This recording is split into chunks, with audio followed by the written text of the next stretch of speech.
On a cloudy afternoon, the sky hung low, heavy with gray clouds that promised rain. Eleanor Harper tightened her scarf around her neck and walked slowly through the winding paths of Willowbrook Cemetery. This place was familiar to her. She visited it every year on the same day, the anniversary of her wedding. It wasn't just any visit, it was a ritual, a way for her to feel close to her late husband again. The cemetery always felt quiet, almost sacred, but today there was something different in the air. As she made her way toward her husband's grave, the first drops of rain began to fall, light and hesitant, like they weren't sure if they wanted to come down yet. Eleanor paused under a tree, brushing a strand of hair out of her face, when she noticed someone sitting farther down the row. At first glance, she thought it might be another visitor paying respects. But as she looked closer, her heart skipped a beat. It was a little girl, no older than 10, sitting cross-legged near one of the tombstones. Her head was bowed and her shoulders shook slightly. She was crying. Eleanor felt a pang in her chest. There was something about seeing a child cry that tugged at your soul, especially in a place like this. The girl's dress was already damp from the drizzle, and her hands covered her face as sobs racked her small frame. Eleanor hesitated. Should she approach? What could she even say? People grieved in their own ways, and sometimes strangers didn't want company. But then again, how could she walk away? Something about the scene pulled at her. Maybe it was the loneliness in the girl's posture, or maybe it was because Eleanor knew all too well what it felt like to lose someone you loved deeply. Whatever it was, she couldn't ignore it. Taking a deep breath, Eleanor stepped forward, her shoes crunching softly against the gravel path. As she approached, she cleared her throat gently. "Hello there," she said, her voice soft but steady. The girl flinched, startled, and quickly wiped her eyes with the back of her hand. For a moment, she just stared at Eleanor, her wide eyes red and puffy from crying. Then, without saying anything, she turned her gaze back to the ground. Eleanor crouched down, trying to make herself less intimidating. "Are you okay?" she asked. "Is there anything I can do to help?" The girl didn't answer right away. She fidgeted with the hem of her dress, looking unsure. Finally, after what felt like an eternity, she spoke, her voice barely above a whisper. "I'm waiting for my mom." Eleanor's heart sank. She glanced around instinctively, expecting to see someone nearby, a relative perhaps, or another adult who had accompanied the girl. But they were alone in that part of the cemetery. A cold breeze swept through the rows of graves, sending a shiver down Eleanor's spine. "Your mom?" Eleanor prompted gently, unsure of how to proceed. The girl nodded and pointed toward the headstone behind her. Eleanor followed her gesture and read the inscription, "Beloved mother and friend." Her stomach twisted into knots. This wasn't just some random visit. The girl wasn't here because she'd lost her way or wandered off. She was here for the same reason Eleanor was, to connect with someone she'd lost. For a long moment, neither of them spoke. The only sounds were the soft patter of rain and the occasional rustle of leaves overhead. Eleanor didn't know what to say. How could you comfort someone so young, someone who had already experienced such profound loss? Yet as she looked at the girl, she realized she couldn't leave her here alone. Not like this. The rain began to pick up, droplets growing heavier and more frequent. Eleanor glanced at the girl, who was now shivering slightly, her thin dress soaked through. It wasn't safe for her to stay out in this weather, especially alone. "Come on," Eleanor said softly, extending a hand. "Let's find some shelter." The girl hesitated, glancing back at the grave behind her. There was an unmistakable reluctance in her eyes, as though leaving would mean abandoning something or someone important. But after a moment, she nodded and let Eleanor guide her toward a nearby tree with thick branches that offered some protection from the downpour. Once they were under the tree, Eleanor took off her scarf and draped it around the girl's shoulders. "Here, this will help keep you warm." The girl murmured a quiet, "Thank you," but kept her gaze fixed on the ground. Her hands fidgeted nervously with the edge of the scarf, and Eleanor could tell she was holding back more tears. Eleanor crouched down so she was at eye level with the girl. "Do you want to talk about it?" she asked gently.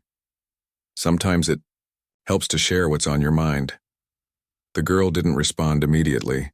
She seemed lost in thought, her lips pressed together tightly. Finally, after a long pause, she whispered, "I come here to see my mom. She talks to me when I visit." Eleanor's breath caught in her throat. She had expected sadness, grief, normal reactions for someone who had lost a parent, but this was unexpected. "She talks to you?" Eleanor repeated carefully, not wanting to sound dismissive or skeptical. The girl nodded, her expression serious. "Not like normal talking, it's quieter, like whispers, but I can hear her if I listen really hard." Eleanor felt a chill run down her spine.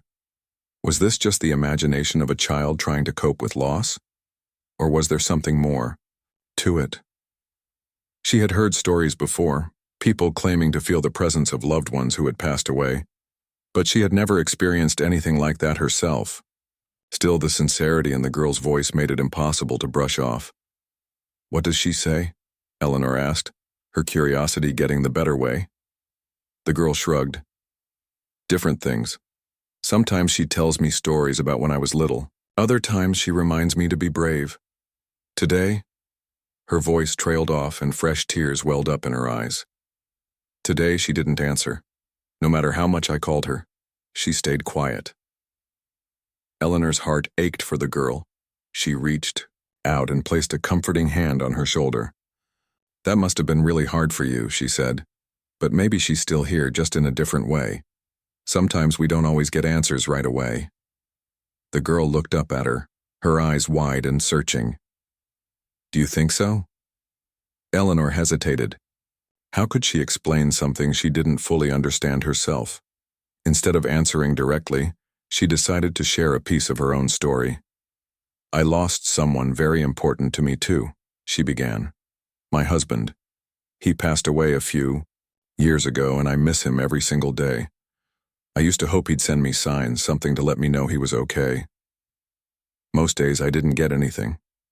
But sometimes in small moments I'd feel like he was still with me. Like the time I found his favorite book open on the table, even though no one had touched it in months. Or the way I'd hear a song on the radio that reminded me of him. Those little things helped me feel closer to him." The girl listened intently, her tears slowing as she absorbed Eleanor's words. "Do you still miss him?" she asked quietly. "Every day," Eleanor admitted, "but over time the pain gets easier to carry, and I've learned that love doesn't disappear just because someone is gone. It stays with us, in our hearts and memories." For the first time since they'd met, the girl managed a faint smile. "I wish I could remember more about my mom," she said. "Sometimes I forget what her voice sounded like." Eleanor's chest tightened. She knew exactly how that felt. The fear of forgetting, of losing the details that made someone special. "You'll never truly forget her," she assured the girl. "Even if you can't recall every word she said or every laugh she shared, the love you had for her will always stay with you. That's what matters most." As the rain continued to fall around them, the two sat in silence beneath the tree, each lost in their own thoughts. Despite the gloomy weather, there was a strange sense of peace between them, a connection born out of shared sorrow and understanding. For the first time in a long while, Eleanor didn't feel quite so alone in her grief, and judging by the look on the girl's face, neither did she. As the rain started to ease up, turning into a light drizzle, Eleanor noticed the girl's mood shifting ever so slightly. She wasn't smiling, but the tears had stopped, and her breathing seemed calmer. It was as if sharing her thoughts with someone who understood, even just a little, had lifted some of the weight off her small shoulders. Eleanor felt it too, that strange relief that comes from opening up about something you've kept bottled inside for too long. "You said your mom used to talk to you," Eleanor ventured carefully, breaking the silence. "When did that start?" The girl looked down at her hands, which were still clutching the edge of the scarf Eleanor had given her. A few months after she left, she replied softly. At first I thought I was making it up, but then it kept happening. Like, one day I was sitting by her grave feeling really sad because I missed her so much, and then I heard this voice. It wasn't loud or anything, but it was clear. She told me she was proud of me. Eleanor listened intently, her heart pounding. Part of her wanted to believe the girl, to think that maybe there was some kind of connection beyond what we could see or touch. But another part, the logical, rational side, wondered if this was just a child's way of coping with unimaginable loss. Still, she didn't interrupt. This story mattered to the girl, and Eleanor knew how important it was to let her finish. After that, the girl continued, I started coming here more often, not every day, but whenever I needed her. Sometimes she'd tell me things like, when I was scared about school, she said I'd be fine. Other times she'd just hum songs she used to sing to me when I was little. The girl paused, her lips curving into the faintest hint of a smile. Her humming always made me feel better. Eleanor nodded slowly, trying to process everything. The idea of hearing a loved one's voice after they were gone felt both impossible and strangely comforting. She thought back to her own experiences, the moments when she swore she'd felt her husband's presence even though she couldn't explain it. Was this any different? Or was it simply the human mind finding ways to hold on? What happened today? Eleanor asked gently. You said. She didn't answer. The girl's expression darkened again and she hugged her knees closer to her chest. I don't know. I called her over and over, but nothing. It's never been like this before. I thought maybe I did something wrong. Eleanor's heart broke for her. Oh, sweetheart, I'm sure you didn't do anything wrong, she said quickly. Grief is tricky, it doesn't follow rules. Maybe she's just busy. Busy? The girl repeated, looking confused. Well, not busy like people are, Eleanor clarified with a small laugh. But maybe she's helping someone else right now. Or maybe she's resting. We don't really know how it works, do we? The girl tilted her head, considering this. Do you think she'll come back?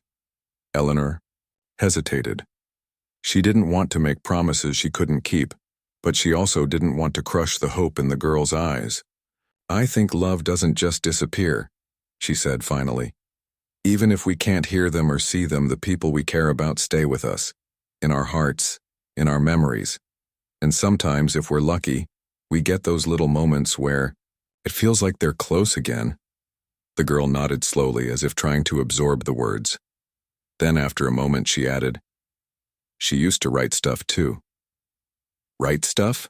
Eleanor asked, intrigued. Yeah, the girl explained. Before she got sick, she wrote letters and notes all the time.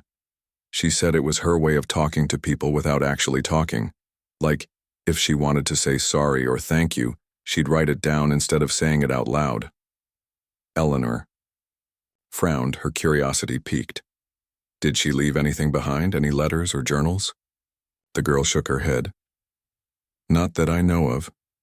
Dad says she stopped writing toward the end because she was too tired, but... She trailed off, biting her lip. But what? Eleanor prompted gently. There's this one thing, the girl admitted. Sometimes when I'm near her grave, I feel like there's something hidden, like under the ground or behind the stone. I don't know why I feel that way, it's just a feeling. Eleanor's mind raced. Could it be possible? Had the girl's mother left something behind? A final message? A keepsake? A reminder of her love? The thought sent a shiver down Eleanor's spine. She glanced back toward the grave, its weathered, surface glistening with raindrops. If there was something there, would it be okay to look for it? Would it upset the girl even more if they found nothing? Would you like to go back and take a closer look? Eleanor suggested cautiously. Just to see if there's anything there? The girl hesitated, her brow furrowing. What if we find something? What if we don't? Eleanor smiled reassuringly. Either way, we'll figure it out together. And no matter what happens, your mom's love is still with you. That's the most important thing. After a moment, the girl nodded. Okay, she whispered. Let's try. Standing up, Eleanor offered her hand and the girl took it, her grip surprisingly strong for someone so small. Together they walked back toward the grave, the rain now barely a mist in the air. As they approached, Eleanor couldn't shake the feeling that something significant was waiting for them. Something that might change the way they both understood grief, loss, and the enduring power of love. As they reached the grave, Eleanor and the girl stood side by side, staring at the weathered headstone. The rain had washed away some of the dirt around its base, revealing patches of uneven earth beneath. It seemed ordinary at first glance, just another marker in a sea of memories. But Eleanor couldn't shake the feeling that something was hidden there, waiting to be discovered. The girl crouched down, her fingers brushing against the damp soil, near the foot of the stone. "It's here," she murmured softly, almost to herself. "I can feel it." Eleanor knelt beside her, scanning the area carefully. At first, she didn't see anything unusual. Just mud, leaves, and bits of grass, stuck to the wet ground. But then as she leaned closer, something caught her eye. Partially buried under a layer of soggy leaves was the corner of what looked like an old leather-bound book. Her breath hitched. Could this be what the girl had sensed all along? "Look," Eleanor said gently, pointing to the object. "Do you see that?"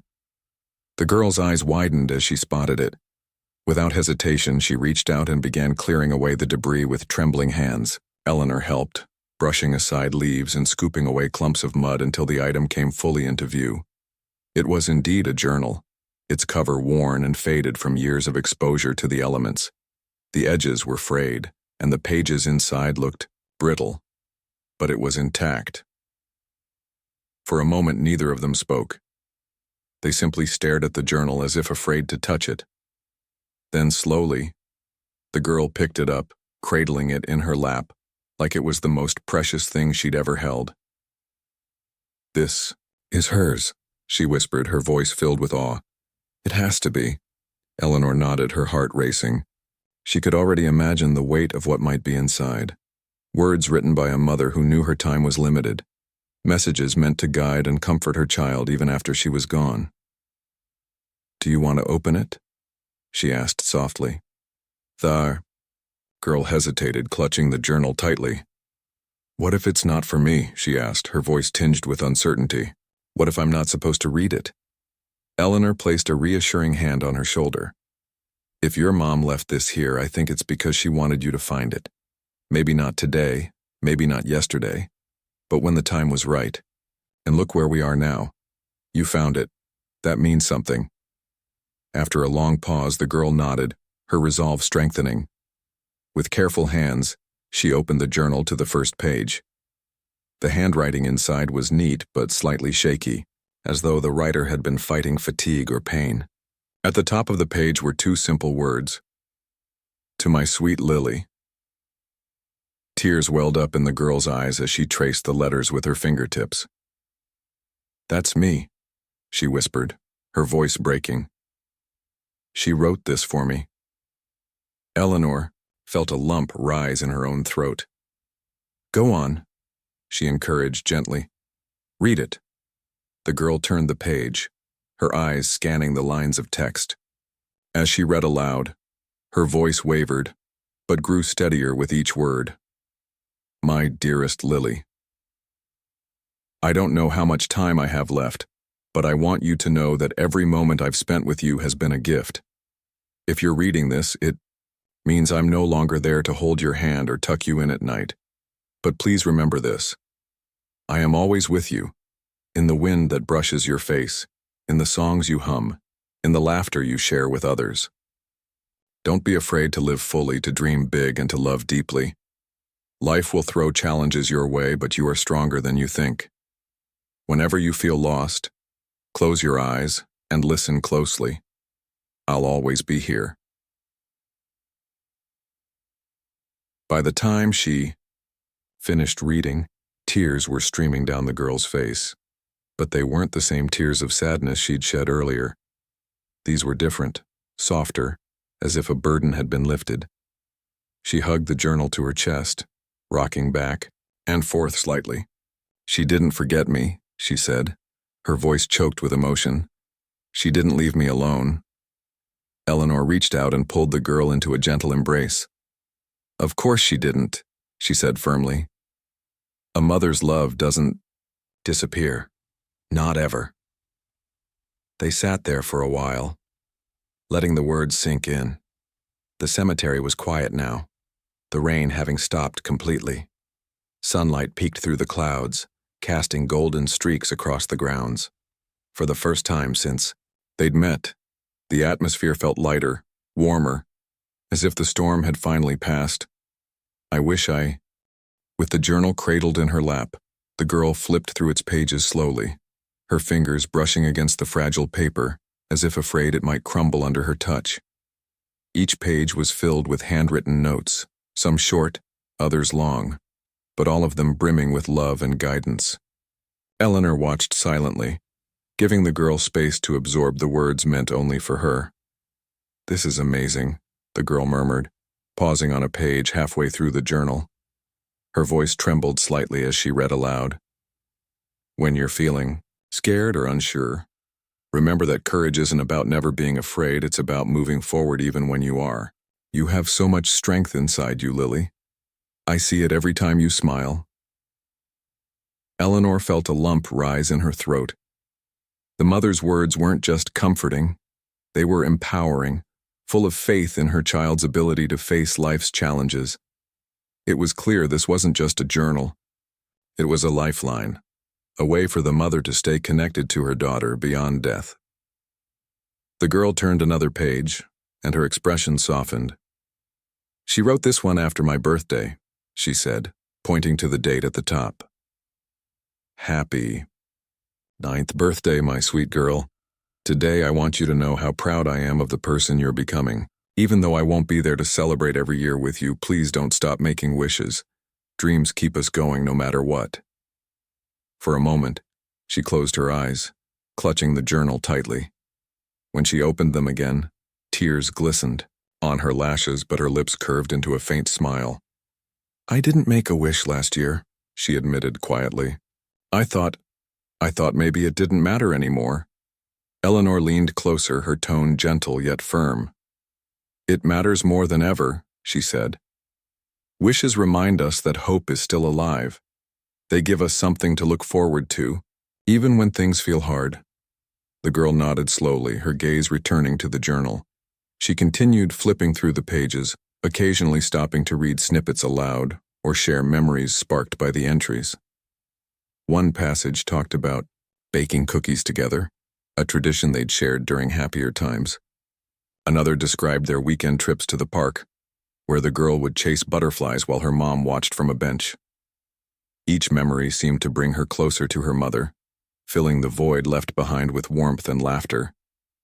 As they sat there, surrounded by the quiet hum of nature, Eleanor couldn't help but reflect on her own loss. Her husband had been gone for years, but his absence still lingered like an invisible shadow. He hadn't left letters or journals behind, at least none that she'd found, but he'd given her something equally precious. Moments filled with kindness, humor, and unwavering support. Those memories had carried her through the darkest days, just as these writings were doing for the girl now. Do you think she knew? The girl asked suddenly, breaking the silence. That I'd find this? Eleanor hesitated, considering the question. Maybe, she replied thoughtfully. Or maybe she trusted that you'd find it when you needed it most.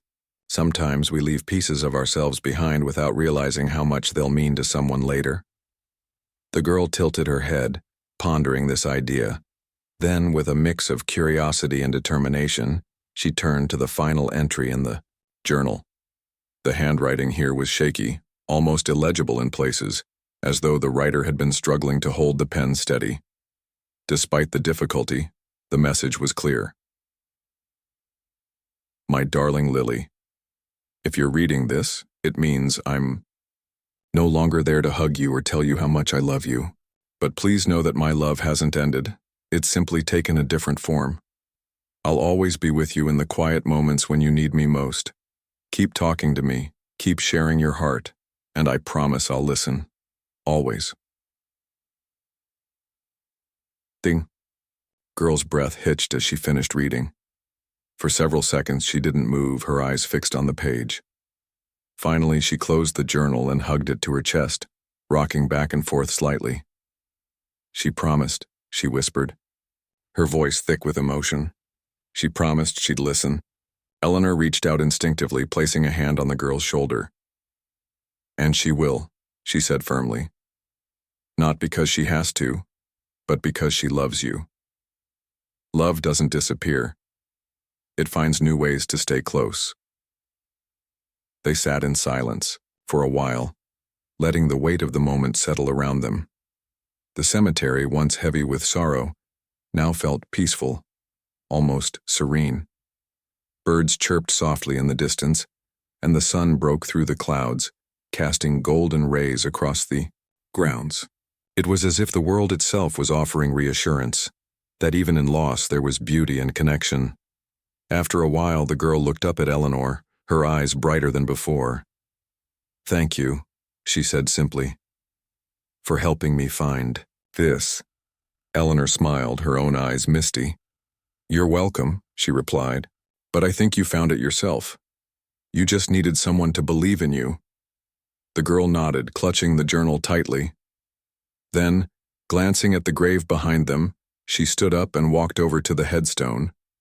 With careful hands, she placed the journal gently at its base, tucking it partially beneath the soil as if returning it to its rightful place. "This belongs here," she explained, "so she can keep it safe." Eleanor joined her, standing beside the grave as the girl knelt down one last time. "I'll come back soon," the girl promised softly, her voice steady despite the tears still lingering in her eyes. "And I'll keep talking to you, Mom. Just like you asked." As they turned to leave, Eleanor took the girl's hand, guiding her back toward the path. The cemetery felt lighter now, less like a place of endings and more like a bridge, a connection between those who had gone and those who remained. And though neither of them spoke, both understood that something profound had shifted within them. In finding the journal, the girl had discovered not just her mother's words, but also her own strength. And Eleanor, in sharing this journey with her, had rediscovered the power of hope and the enduring bond of love. As they walked away from the grave, the girl held Eleanor's hand tightly, as if drawing strength from the connection. The sun was higher now, casting soft golden light over the cemetery. The earlier chill had faded, replaced by a gentle warmth that seemed to wrap around them like a comforting embrace. Despite the heaviness of everything they'd shared, there was an unspoken sense of calm between them, a quiet understanding that they were no longer carrying their burdens alone. "You know," the girl said after a while, breaking the silence, "I used to think I was the only one who felt this way, like maybe nobody else missed someone so much it hurt." Eleanor glanced down at her, squeezing her hand gently. "Oh, sweetheart, you're not alone in feeling that way. So many people carry those same feelings in their hearts. Some just hide it better than others. Even me. I still miss my husband every single day." The girl looked up, her eyes wide with curiosity. "Do you talk to him too?" Eleanor smiled faintly, touched by the question. "Sometimes, yes. Not out loud, usually. But when I'm sitting, quietly or looking at something that reminds me of him, a song, a photo, even the way the wind moves through the trees, I let myself imagine he's listening. It helps somehow." The girl nodded slowly, absorbing the words. "Do you think he hears you?" "I'd like to believe he does," Eleanor admitted. "Even if it's just in a small way, like a whisper on the breeze or a warm feeling in my chest. Whether it's real or just something I imagine doesn't matter as much as how it makes me feel. Does that make sense?" The girl thought about it for a moment, then nodded again. "Yeah, I think Mom hears me too. Even if I don't always hear her back." They continued walking, their steps slow and unhurried. The path wound its way past rows of headstones, each one telling its own story of love and loss. Some graves were adorned with fresh flowers, while others bore signs of neglect, their stones cracked and overgrown with weeds. Yet even in the forgotten corners of the cemetery there was a sense of reverence, a reminder that every life mattered, no matter how fleeting. "Can I ask you something?" the girl said suddenly, her voice hesitant. "Of course," Eleanor replied. "Anything. What if I forget what she sounded like?" The question hung in the air, raw and vulnerable. What if I can't remember her laugh or the way she said my name? Eleanor stopped walking and crouched down so she was eye level with the girl. She placed both hands on the girl's shoulders, her gaze steady and kind. "You won't forget," she said firmly. "Not really. Memories might fade a little over time. That's normal. But the important parts? They stay with you forever. Like the way your mom made you feel. That's the part of her you'll carry in your heart. Even when you can't picture her face as clearly anymore." The girl blinked rapidly, fighting back tears. "How do you know?" "Because I've been where you are," Eleanor explained softly. "When my husband first passed, I worried about forgetting his voice too. But then I realized, it's not about remembering every detail perfectly. It's about keeping the essence of who they were alive inside you. The love, the laughter, the lessons, they become a part of you. And that never goes away." The girl hugged the journal closer to her chest, as if clinging to the truth of Eleanor's words. For a moment, neither of them spoke. The only sounds were the rustling leaves overhead and the distant chirping of birds. It was peaceful, not the kind of peace that erases pain, but the kind that sits alongside it, offering comfort without judgment. After a while, the girl took a deep breath and straightened up, her expression resolute. "I want to try something," she. As they stepped out of the cemetery gates, the world outside felt different, brighter somehow. The rain had washed away the dust and grime, leaving everything fresh and glistening under the afternoon sun. Birds chirped cheerfully and nearby. Trees and a soft breeze carried the faint scent of wet grass. It was as if nature itself knew that something meaningful had just happened within those quiet grounds. The girl paused at the edge of the sidewalk, looking back toward the cemetery, one last time. Her grip on Eleanor's hand tightened slightly, as though she wasn't quite ready to let go. Not of the place, not of the moment they'd shared. "Do you think I'll see her again?" she asked softly, her voice tinged with both hope and uncertainty. Eleanor knelt down beside her, meeting her gaze with a warm smile. "In your heart? Absolutely. Every single day if you want to, and maybe in other ways too." She hesitated, choosing her words carefully. "Sometimes we feel their presence when we least expect it, in a song, a dream, or even just a feeling that washes over us. Those moments remind us they're still here in their own way." The girl nodded slowly, her expression thoughtful. "I like that," she said after a moment. "It makes me feel less alone." "You're not alone," Eleanor replied firmly. "Not anymore. You've got your mom's love, your memories, and now—" She paused, smiling gently. "Me. Whenever you need someone to talk to, I'm here." The girl's eyes widened in surprise, then softened with gratitude. "Really?" "Of course," Eleanor said without hesitation. "Life doesn't always give us easy answers, but it does give us people who care about us. We lean on each other. That's how we keep moving forward." For the first time since they'd met, the girl's face lit up with a genuine smile, one that reached her eyes and lingered there, warming her entire demeanor. "Thank you," she whispered, her voice barely audible, but filled with sincerity. "I didn't know anyone would understand." Eleanor stood up, brushing off her knees. "Everyone needs someone who understands, especially during tough times. I'm glad I could be that person for you today." They began walking again, this time heading toward a small park across the street. The girl seemed more relaxed now, her earlier sadness replaced by a quiet confidence. She swung their joined hands back and forth as they strolled, her steps lighter than before. They passed families playing on swings, elderly couples sitting on benches, and children chasing each other around the playground. Life buzzed all around, them a reminder that even amidst loss the world kept spinning, carrying everyone along with it. "Do you come here often?" the girl asked, gesturing toward the park. "Not really," Eleanor admitted. "But it's nice to see, isn't it? All these little moments of joy happening right in front of us." The girl nodded, her attention caught by a group of kids laughing near the sandbox. "It makes me think of Mom," she said after a moment. "She used to bring me here sometimes before she got sick. We'd sit on that bench over there and watch the ducks in the pond."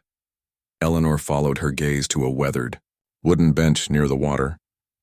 "Maybe we should sit there for a while," she suggested. "Would that be okay?" The girl hesitated, then nodded. "Yeah, I'd like that." They crossed the park and settled onto the bench together, the cool wood creaking slightly beneath their weight. The pond stretched out before them, its surface rippling gently as ducks paddled lazily across the water. For a few minutes neither of them spoke. They simply sat, watching the scene unfold before them. After a while, the girl broke the silence. "Do you ever wish things were different?" she asked quietly. "Like, do you wish you could have more time with the people you lost?" Eleanor sighed, her gaze drifting to the horizon. "Every day," she admitted. "There's so much I wanted to say, so many moments I wanted to share. But wishing won't change what happened. What helps me is focusing on the time we did have, the good memories, the lessons they taught me, the love they gave me. That's what keeps them alive, in a way." The girl leaned against Eleanor's side, resting her head on her shoulder. "I wish I had more memories with Mom," she murmured. "Sometimes I worry I'll run out." "You won't," Eleanor assured her. "Memories aren't like batteries, they don't run out. They grow with you. As you get older, you'll start seeing pieces of her in yourself. Maybe it'll be the way you laugh or how you handle tough situations, or even the little quirks that make you uniquely you. That's how she'll stay with you, always." The girl didn't respond immediately, but Eleanor could feel her relaxing further, her body growing heavier against hers. It was a gesture of trust, of comfort, and it meant more to Eleanor than she could put into words. As the sun dipped lower, in the sky, painting the clouds with streaks of orange and pink, the girl finally spoke again. "Do you think I'll be brave enough to come back here someday? To the cemetery, I mean." Eleanor smiled, wrapping an arm around her shoulders. "I think you're already braver than most people twice your age. Coming back won't be easy, but it'll be worth it. Each visit will remind you of how much she loved you and how much you love her." The girl nodded, her expression resolute. "I'll come back," she said firmly, "and I'll keep talking to her like she asked." "That's my girl," Eleanor said, giving her a gentle squeeze. "And remember, you're never doing it alone. Not anymore." They stayed on the bench until the sky turned dark purple, the first stars beginning to peek through the twilight. When they finally stood to leave, the girl slipped her hand into Eleanor's once more, holding it tightly. Together they walked back toward the main road, their silhouettes blending into the fading light. Though neither of them knew what the future held, one thing was certain. They had found something rare and precious that day, a connection forged through shared grief, understanding, and hope. And as they parted ways, promising to meet again soon, both carried a renewed sense of purpose, a reminder that even in life's hardest moments, love finds a way to shine through. Weeks passed, and the memory of that rainy afternoon in the cemetery stayed with Eleanor like a warm ember glowing softly in her chest. She thought about the girl often, her quiet strength, her unwavering love for her mother, and the way she had opened up so trustingly to a stranger. It wasn't just the bond they'd formed that lingered, it was the realization that helping someone else through their pain could also heal parts of yourself you didn't even know were broken. One crisp morning, Eleanor decided to visit the cemetery again. She brought fresh flowers this time, not for her husband's grave, but for the girl's mother. As she placed them carefully beside the headstone, she noticed something tucked underneath the journal they'd found together weeks ago. At first glance, it looked like a folded piece of paper, slightly damp from the morning dew. Curious, Eleanor picked it up and unfolded it gently. Written in neat, childish handwriting were 3 simple words. She says thank you too. Eleanor froze, her breath catching in her throat. Her mind raced as she tried to make sense of what she was reading. Had the girl left this note, or was it something else entirely? The idea sent a shiver down her spine, but not one of fear. Rather, a deep, comforting warmth, like an invisible hand resting briefly on her shoulder. For a long moment, Eleanor stood there staring at the note. Then, smiling faintly, she tucked it back where she'd found it, leaving it undisturbed. Whatever its origin, it felt like a message, a reminder that love endures even when we can't see or touch it. The encounter with the girl changed Eleanor in ways she hadn't expected. For years, she had carried her grief alone, retreating into herself whenever the ache of loss became too much to bear. But now, she realized how isolating that had been. Sharing her story with the girl, and hearing hers in return, had reminded Eleanor of something important. Healing isn't something you do alone. It's something you share, something you build together. Inspired by their connection, Eleanor started volunteering at a local support group for families who had lost loved ones. At first, she was nervous. What could she possibly offer these people? She wasn't a counselor or a therapist, just someone who understood what it meant to grieve. But as she began sharing her own experiences, listening to others, and offering words of comfort, she discovered something powerful. Sometimes, simply being present was enough. The group meetings became a lifeline for Eleanor, just as much as they were for the participants. She met parents who spoke of children taken too soon, siblings mourning brothers and sisters, and friends trying to navigate life without the companionship of those they cherished most. Each story was unique, yet they all shared a common thread: the desire to hold on to love, even in the face of absence. During one meeting, a young woman spoke about feeling disconnected from her late father, as though his voice had faded completely from her life. Eleanor listened intently before speaking up. Sometimes, she said gently, we don't hear their voices because they're speaking in new ways. Pay attention to the small things: the wind rustling through leaves, the smell of rain, the sound of laughter in a crowded room. Love finds ways to remind us it's still here. Her words seemed to resonate with the group, sparking conversations that carried long after the session ended. Slowly but surely, Eleanor began to feel like she was making a difference, not by fixing anyone's pain, but by walking alongside them as they figured out how to carry it. Months later, Eleanor returned to the cemetery on a quiet spring day. The air was sweet with the scent,